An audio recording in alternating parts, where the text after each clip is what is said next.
Have you felt brainwashed by the narcissist? I will share some swift and powerful strategies to conquer the brainwashing at the end. Narcissists brainwash their victims to establish total control and ensure a constant source of narcissistic supply, the attention, the admiration, or fear they require to sustain their fragile self-esteem. This process is systematic, often mimicking tactics used by cult leaders or in prisoner of war camps. Hi, my name is Maria, and I'm studying to become a life coach, specializing in narcissistic abuse and trauma recovery. I hope my videos are helpful, informative, and validating for you, whether you are presently in or have been in a narcissistic abusive relationship, have a friend or family member that presently is or has been in a narcissistic abusive relationship, or maybe you have a friend or family member that is a narcissist, a boss, a roommate, a colleague. It doesn't have to be a romantic relationship. Why the narcissist brainwashes their victim. The primary motivation is the narcissist's deep-seated need for control and validation. Narcissistic supply. They need a slave-like partner who never questions them, provides unlimited financial or sexual access, and makes them look good to others. To protect their false self, they must force others to mirror the grandiosity they wish to believe about themselves. Some may be driven by a sadistic need to watch others suffer, while others act out of a crippling attachment anxiety, fearing there will be abandonment unless they dominate their partner. Covering deceit. Brainwashing makes the victim doubt their own sanity, which helps the narcissist hide infidelity or other criminal activities. How brainwashing occurs. Brainwashing is rarely immediate. It is a gradual three-stage process.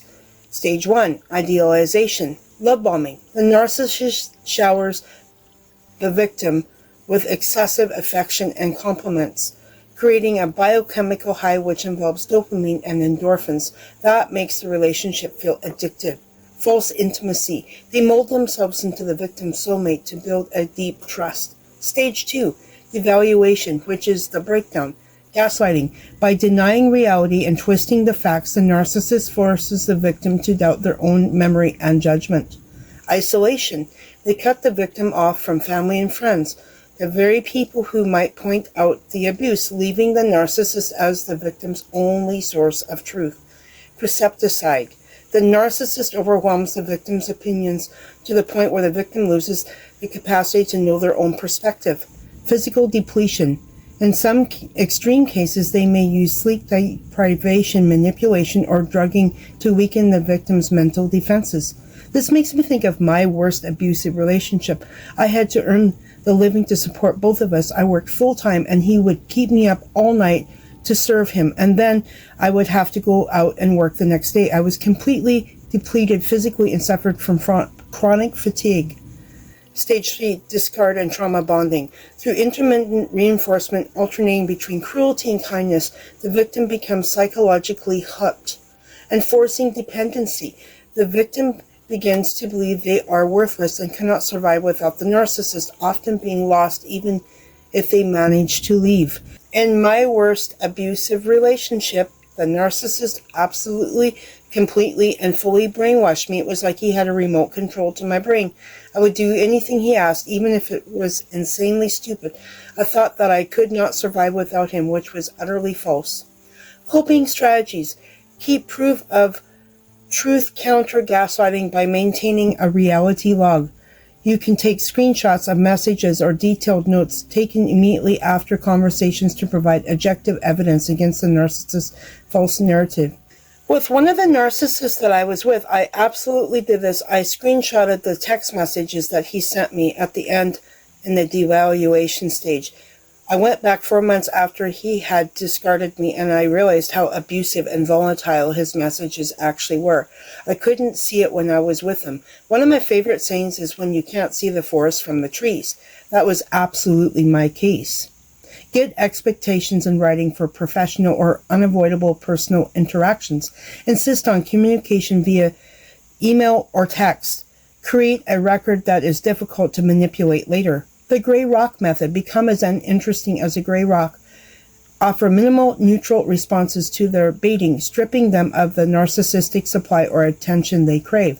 Regulate, relate, response. When triggered, pause to observe physical signs of trust. Regulate your breathing. Relate to the situation to your understanding of their manipulation, and then choose a brief, calm response rather than an automatic emotional reaction. Do not justify, argue, defend, or explain your decisions.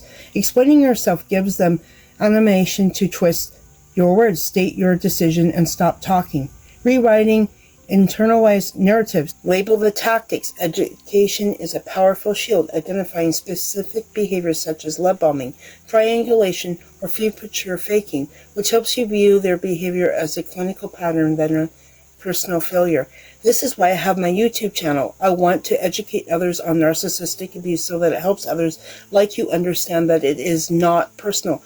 I hope that my channel is helpful, informative, and validating for you, like I say. Challenge core beliefs. Use cognitive techniques to identify and replace implanted beliefs like I'm unworthy. With a healthier perspective, ask yourself, is this thought based on facts or is it a result of their conditioning? Enforce powerful boundaries. The boundary consequence rule. State a boundary and immediately follow through with the consequence if it is violated. For example, I am willing to have this conversation, but if you start yelling, I will leave immediately. Seek professionals trained in trauma-informed or narcissistic knowledge of the dynamics. Strategies to counter narcissistic cognitive brainwashing. Focus on strengthening personal identity, establishing boundaries, and detaching from the narcissist's reality. Recovery requires recognizing the manipulation. Seek external support and prioritizing self-care. If you liked my video and find it helpful, please like, share, and subscribe, and let me know if you have experienced brainwashing. I'd really like to hear your stories in the comments below. And let me know if there's any topics that you would like me to talk about in future videos in the comments below as well. Now I will share how to swiftly and powerfully conquer brainwashing from the narcissist. Radical acceptance and recognition. This first swift action is to accept that you are being manipulated and that the narcissist's reality is not objectively reality. Recognizing tactics like gaslighting, love bombing, and intermittent reinforcement, which is consistent rewards and punishments, helps you identify the brainwashing as a tactic rather than the truth. No contact. Cease all communication and physical presence, blocking on social media, phone numbers, email, and avoiding shared spaces. This removes you from the manipulation entirely. Low contact. If no contact is impossible, for example, shared parenting, keep interactions brief, purely logistical, and always in public or with a third party present. I also recommend communicating via limited email. Brainwashing thrives on isolation, counteracting by reconnecting with trusted friends, family, or support groups. A therapist experienced in narcissistic abuse can provide professional validation, help you process the trauma, and rebuild your self-esteem. Reclaim your narrative and identity. The brainwashing aims to replace your sense of self with one the narcissist controls.